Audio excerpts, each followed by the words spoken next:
Mga kapatid, sino nakakagamit sa inyo nito noong araw? Yung mga senior citizen dyan ha. At yung mga kasing idaran ko, talagang naabutan natin. Itong Brute na Classic Aftershave. Paboritong-paborito ito ng tatay ko. Meron pa ako nito yung ini-spray talaga. Itong Brute na to na aftershave, kahit hanggang ngayon gamitin mo, hindi nagbabago yung amoy niya. Merong kalaban ito noong araw. Kaya lang ayokong bumili noon. Kasi yung isang klaseng aftershave na yon, kapag ka ikaw ay bumili noon, ay sinasampal mo yung mukha mong ganun. Nakikita ko yung tatay ko, pagkatapos niya mag-ahit, ang gamit pa noon ay ruby blade. No? Double blade po yun ang ginagamit. Pagkatapos niya mag-ahit, gagamitin yung Mennen Skin Bracer. Ayan na, sinasampal ng ganun. Okay mga kapatid, naisingit ko lamang ito sa umpisa nitong aking video kasi alam ko po, halos lahat po ng nanonood po kay Autorans ay mga kasing idaran ko at mas matanda pa po sa akin. No? Sabihin na natin gano'n na wag po kayong magagalit kung sabihin ko mas matanda. Or sabihin na natin na mga seniors na po yung mga nanonood po sa akin. Magandang gabi po sa inyong lahat. Ako po ay nagpapasalamat po sa inyo dahil nga po walang sawa ang panonood nyo sa mga vlogs po ni Autorans. At nagpapasalamat ako sa bawat seniors na pumupunta rito. May mga ibinibigay sa aking regalo, may ibinibigay na mga kakanin. Marami pong pumupunta rito talaga. Galing pa sa iba't ibang lugar, malalayo. Kanina, merong galing ng Pangasinan. Tapos, meron din galing ng Santa Ana, Pampanga, yung patrol na dinala po sa amin kahapon. So, sila po ay mga seniors at yung may-ari po ng patrol na taga San Simon, Kapampangan po siya. Siya po ay nasa Sydney, Australia naman. Pinadala po sa asawa niya rito yung kanyang Nissan Patrol. Salamat po sa inyong lahat na nanonood sa akin na mga seniors. Sana po lagi kayong mag-iingat kasi nga po umiidad na po tayong lahat. Mag-ingat po tayo sa mga kinakain natin na pwedeng magdulot ng mga karamdaman. Okay na po. Nakikita niyo po itong mga laruan na nasa harapan ko. Ito po ay maliit na matchbox na Jaguar. O, ayan. Ito po ay binili ko kasi nga nung ako'y nasa Shopwise, nakita ko kakaiba din itong matchbox na to. Kuhang-kuha niya yung itsura ng Jaguar, kaya binili ko. Kaya ko naman to binili dahil may nagregalo po sa akin na dalawang laruan na to. Ito po ay Volkswagen Beetle. Yan. Gawa po ito at design ni Ferdinand Porsche. Ngayon, ito namang isa ay, ano po ito? Tignan niyo po kung ano po yan. Ito po ay Porsche na 356B Coupe 1961. Ayan. Nung araw kapag ka meron ka nito, masasabi po talaga na mayaman ka. At siguro, ito yung mga masasabing mga luxury na mga sasakyan nung araw. Kapag nakabili ka nito, mayaman ka talaga. Kapag nakabili ka naman ng Beetle nung araw, palibasa marami ng kasabay ito. Nung araw na lumabas ng mga magagandang sasakyan, ito naman sa Germany ay people's car. No? Volkswagen. Yung box. Tapos wagon, sasakyan. Pero ang pronunciation nga dito sa atin ay Volkswagen. Ayan. Ito po ay people's car sa Germany. Kaya nung nakarating din dito sa Pilipinas, hindi rin ganun siya kamahal. Pero yung design niya, kung mapapansin nyo, ayan, ito si Porsche 356B na Coupe 1961. Ito naman yung Volkswagen. Halos dito rin nag-evolve, no? Mula dito sa design na to ni Ferdinand Porsche ay pumatong naman dito sa design nitong nitong Porsche 356B. Ayan, na Coupe. Ayan, meron ako nabili dito. Parang Formula 1 to. Kung kailan ako tumanda, saka ako bumibili ngayon ng mga laruan. Kasi nung mga bata pa yung mga anak ko, hindi na nila gusto yung mga ganitong laruan. Ang gusto nila yung mga remote controlled na, yung mga RC.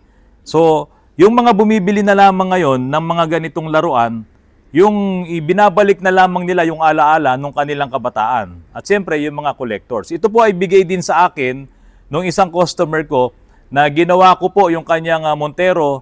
Maraming naging problema, inayos po natin at bilang ganti ay dinalan po niya ako nitong Porsche po na ito. Ayan, itong laruan. Kaya lang ako, meron akong very special na laruan na galing naman to sa isang kaibigan ko. Yung kaibigan ko po na ito ay kapatid nung namayapang si General Romeo Peña. At iyan nga po ay si Kajun Peña. Ito naman po ang ibinigay niya sa akin. Ito po ay talagang mamahalin din. Kasi kung may pera ka, hindi mo to basta-basta bibilin. Ayan na po. Tignan nyo ha. Ayan ang bigay naman sa akin ni Kajun Peña. Oh. Alam mo, ang mga Pinoy, ganyan. Kasi nung araw, kapag ikaw ay anak mayaman, makabili ka ng magagandang laruan, tapos nakikita ng mga kalaro mo na mga anak ng mahirap lang, kami yun, mga anak ng mahirap, gagawa ngayon kami ng paraan para makasabay doon sa mga anak ng mayaman.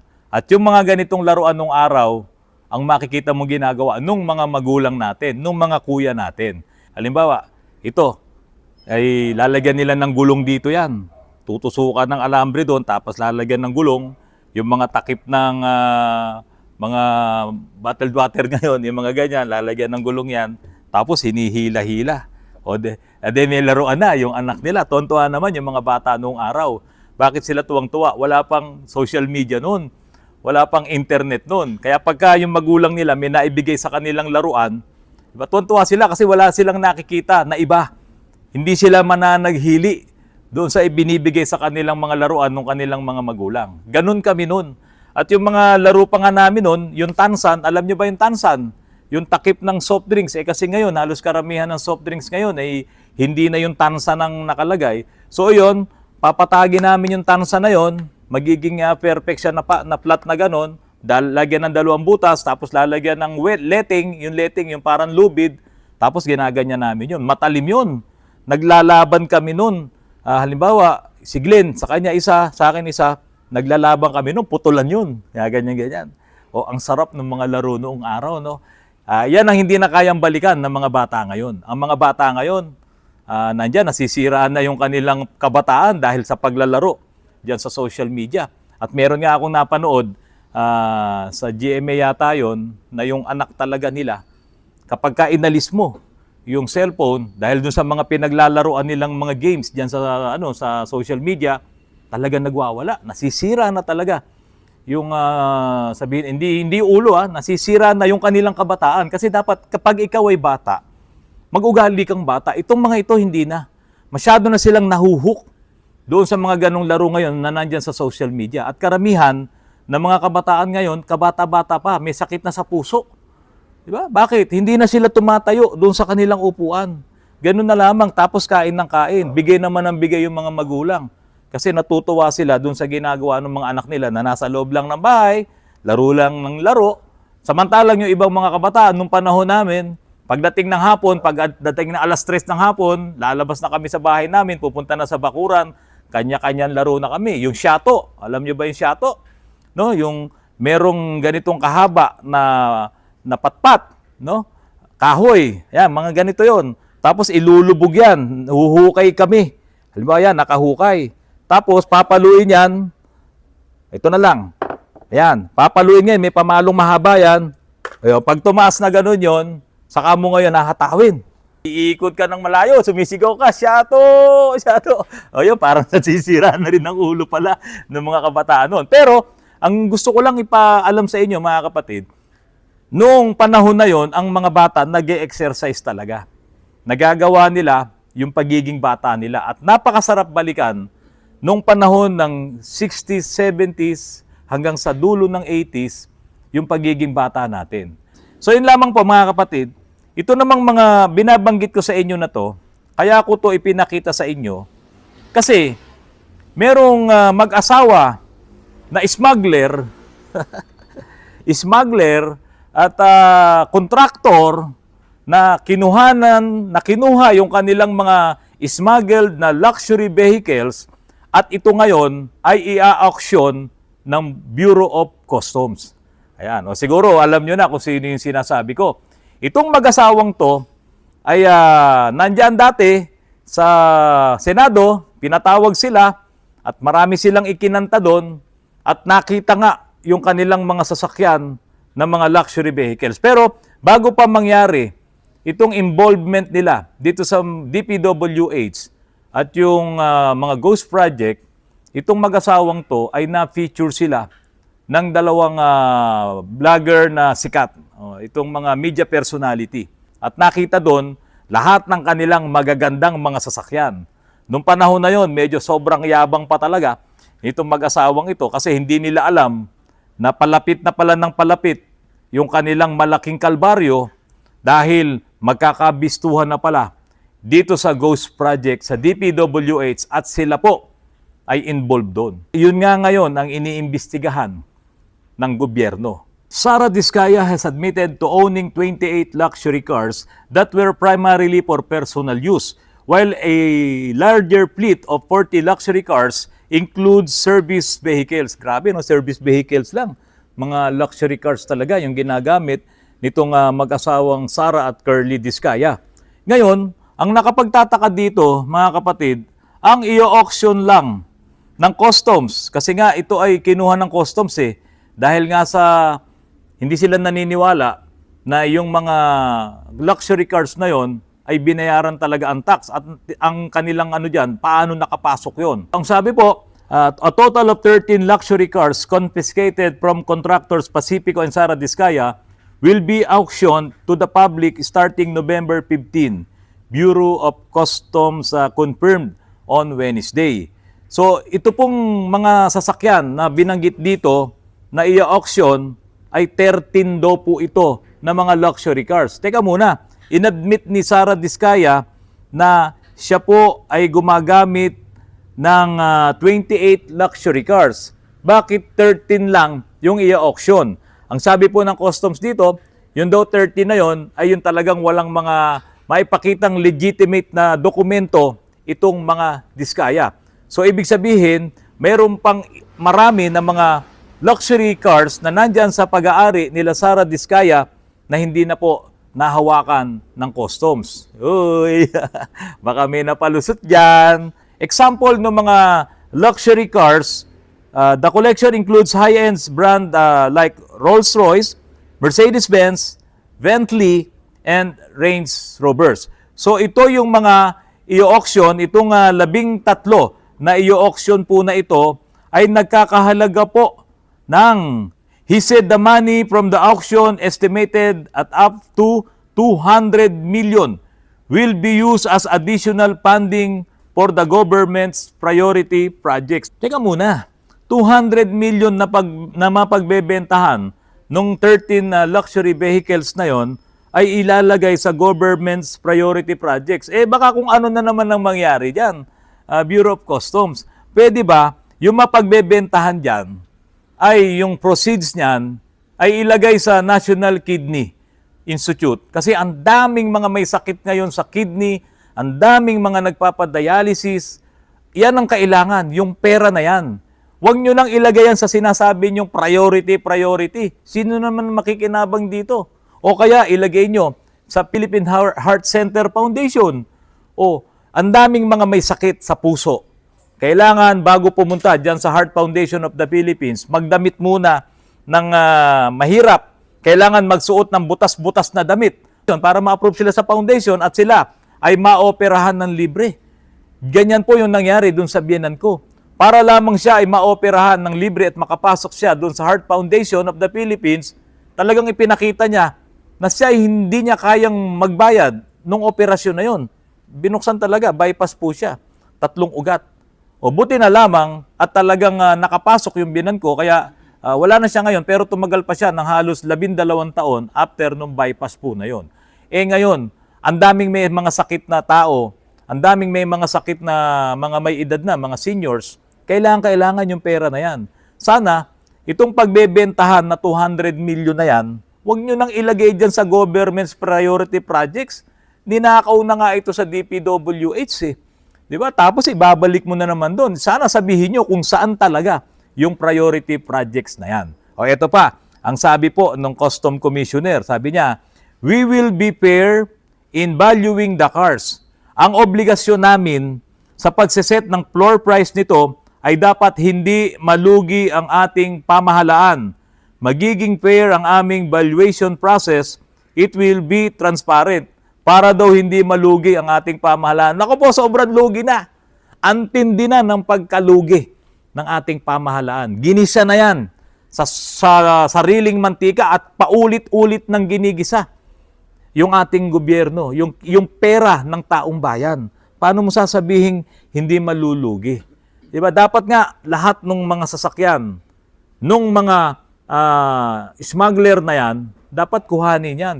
Kahit na may ipakita pa yung mga dokumento. Ano malay nyo, yung mga dokumento na yan, ay talagang ginawan din nila ng hocus-pocus yan. Di ba? Para hindi lang 200 million ang mapagbentahan ng mga luxury vehicles na nakuhanan nyo, dagdagan nyo pa, marami pa doon.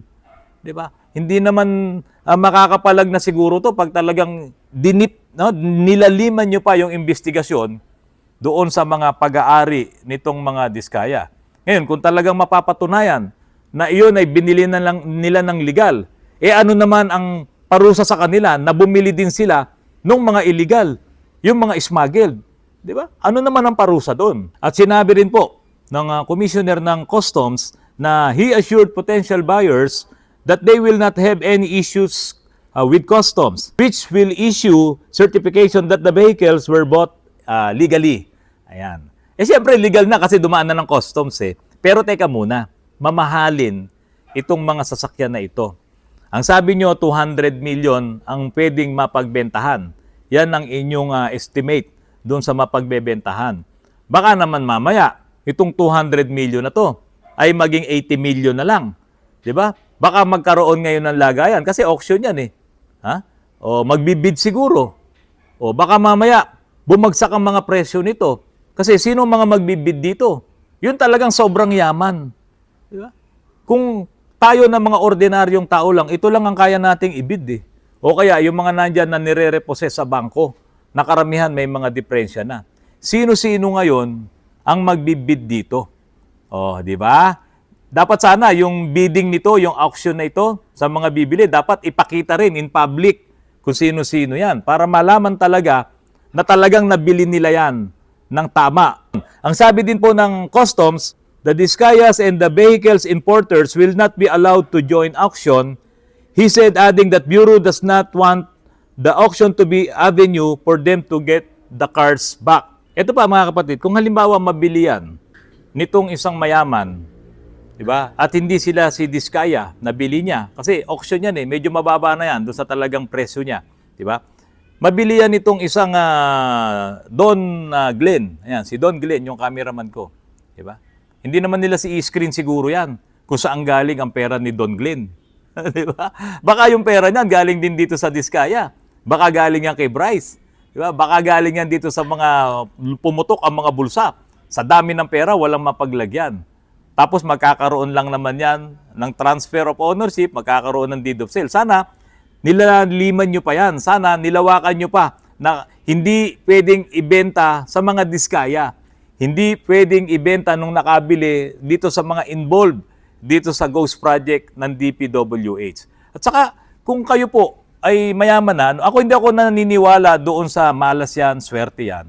Pero, kung ikaw ay bibili ng mga sasakyan na yan, at yan naman ay galing dito sa mga, ngayon, ay involved dito sa korupsyon, no? Itong sa Ghost Project, sa DPWH, bibilin mo ba yan? Matutuwa ka ba na bilhin yan? Baka mamaya, yan pa ang maging mitsa or dahilan kung bakit mamalasin ka sa buhay. Maraming naniniwala dyan na mga mayayaman, hindi sila bibili niyan. Meron akong nabasa din sa report na ito na may 10 empleyado ng customs na ngayon ay under investigation kung saan sila yung in charge doon sa mga nakapasok ngayon ng mga smuggled na sasakyan na yan. Sigurado nagkaroon yan ng lagayan, sigurado po yan. Kaya dapat doon sa sinabi ng commissioner ng customs po na yan, patunayan nyo kung sino yung 10 na yon dahil hindi pwedeng makaligtas yan. Talagang may dinaanan yan at hindi lang 10 yan. Alam ng maraming tao ang kalakaran dyan sa customs. Pati security guard nagkakapera dyan, pati janitor nagkakapera dyan. Ganyan katindi sa customs. Hindi lang 10 yan. Talamak na rin po ang mga ganyang gawain dyan sa customs. Kaya sana, doon sa mga bagong boss dyan sa customs, kung hindi nyo pa alam yung nangyayari dyan, ewan ko, ba't hindi nyo alam? Kami nga alam namin, nandito lang kami. Diba? So sana laliman nyo pa yung inyong pagpapapogi. Diba? Kung meron kayong mga mauhuli, ilabas nyo in public. Hanggang doon sa pinakamaliit, hanggang doon sa janitor, ilabas nyo yan in public. Ang dami noon pa. Nung meron pa dyan sa Subic, nung meron pa dyan sa Port Irene, at maging dyan sa customs, ang dami po ng mga naglalabas, ng mga bagong sasakyan, hindi converted ha. Nung araw converted pa eh, yung nandiyan sa Subic eh. Yung ang manibela nandito sa kanan, inilalagay sa kaliwa, converted pa. Pero may nahahalo dun. Talagang naka-container, marami na mga hindi siya converted, mga modelong sasakyan, mga brand yung sasakyan, mga luxury mga vehicles, isinasabay dito sa mga chop-chop vehicles na ito. Kaya sana laliman nyo pa po. Sigurado nangyayari pa rin po ito. Kung talagang kayo ay desidido na tulungan yung gobyerno ngayon na makita lahat ng mga smuggler na yan, lahat ng gumagawa ng mga kalokohan, pagnanakaw sa gobyerno, lahatin nyo. Hindi pwede yung 10 lang na yun. Yung 10 na yan, hindi yan makakagalaw kung wala yung mga inuutusan dyan sa customs. Sana po, yan ay matrabaho nyo sa lalong madaling panahon. Dahil kapag ang mga tao ay hindi na makapagpigil, baka kayo ay kurutin. Ayan, makukurot po kayo sa singit. Mga kapatid, magandang gabi po at maraming salamat sa inyong lahat.